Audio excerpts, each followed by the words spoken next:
The people of this city have spirit, I'll give them that. They've not lost the will to fight.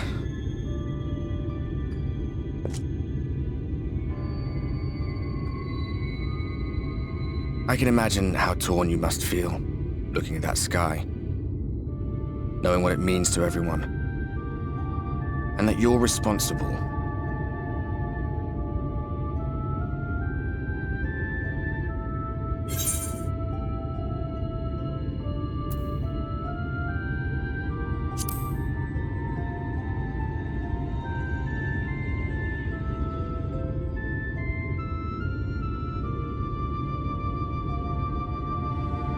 Aye, an all too familiar one. Here you stand alone, expecting no one else to bear the burden for you.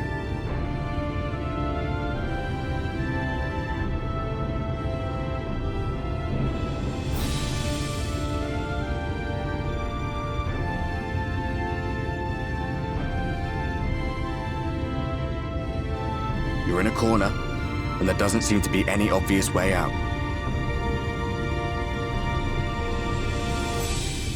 That doesn't mean it's over. However hopeless it seems, you haven't lost yet.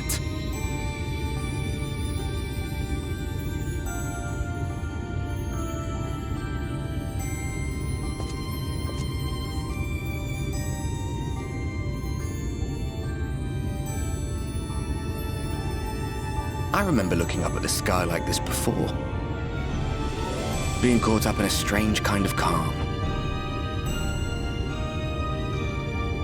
It was after we realized we were responsible for the flood, when we resolved to journey to the source by taking our own lives.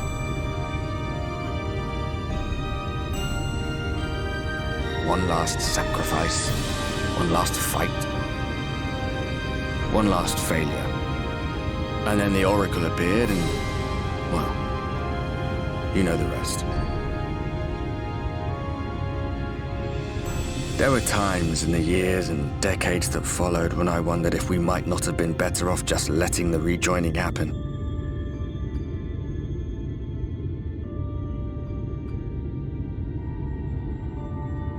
That we'd made one last mistake.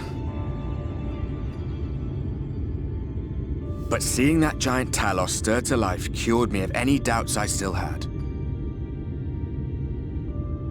Always we took the burden of fighting upon ourselves. That's what heroes do, isn't it? So we never had the chance to see anything like that. Our people coming together as one.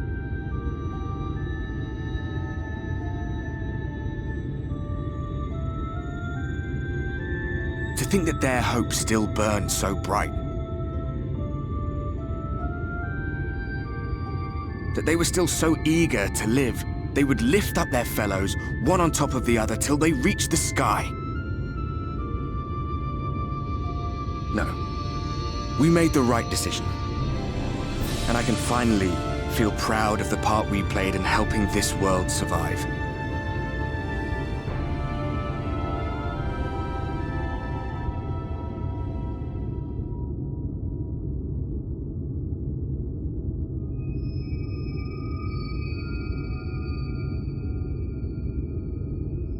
Well, come on then.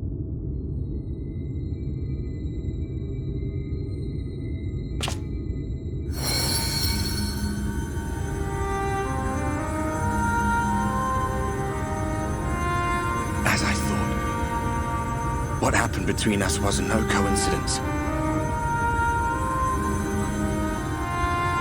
My story may be finished, but the fates have gifted me a minor role in yours.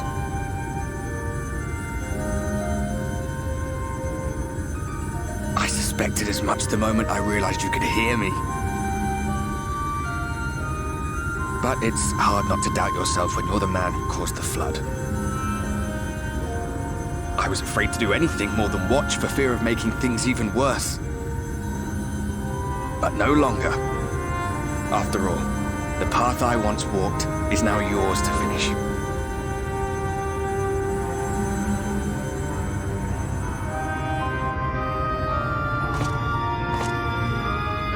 For what it's worth, I cast my lot with yours.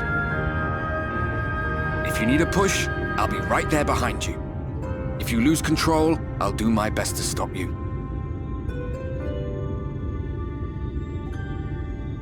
So, let us be about it, hero.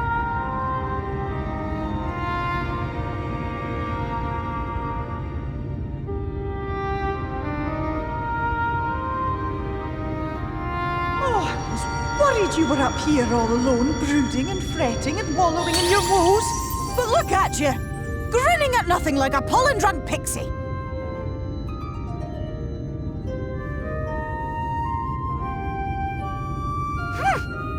Look at what you've done to your ether. It's a mess. And you have cracks running all through that pretty soul of yours. My poor little sapling. Whatever am I to do with you?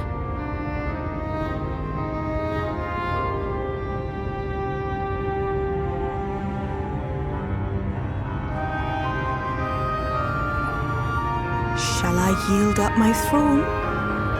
You could claim it, cut ties with the mortal world, hide away in the castle.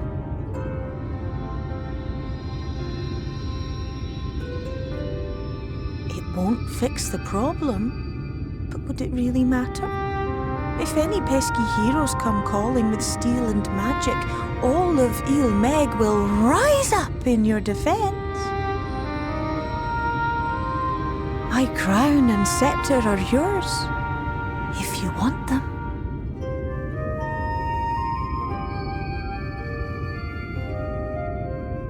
What? Don't give me that look!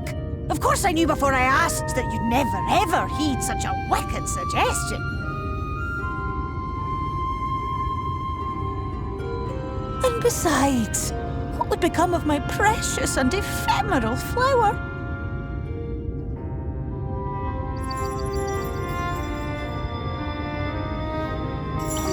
Dear beloved sapling, you are lost, confused, and have precious little time to gather your wits. Your kind is always so preoccupied with what lies ahead, and so we muddle your vision with fog and glamour. But such trickery is easy to see through. Stand very, very still. Think not of where you need to go, but where you are right now at this moment, at this time, in this place.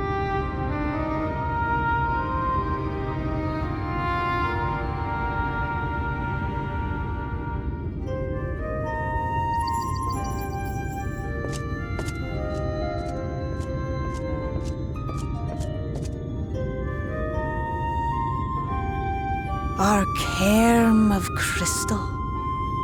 From shadowed hood he watched you go, his ruby eyes with warmth aglow. See yourself as he saw you, and that shall be the clearest clue.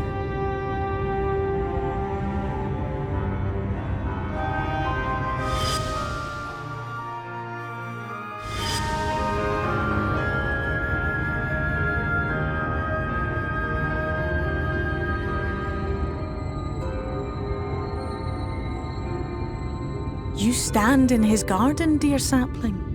Ask his flowers what they know, and you will surely find an answer. But what will you do with it, I wonder? I'll be watching and waiting, waiting and watching.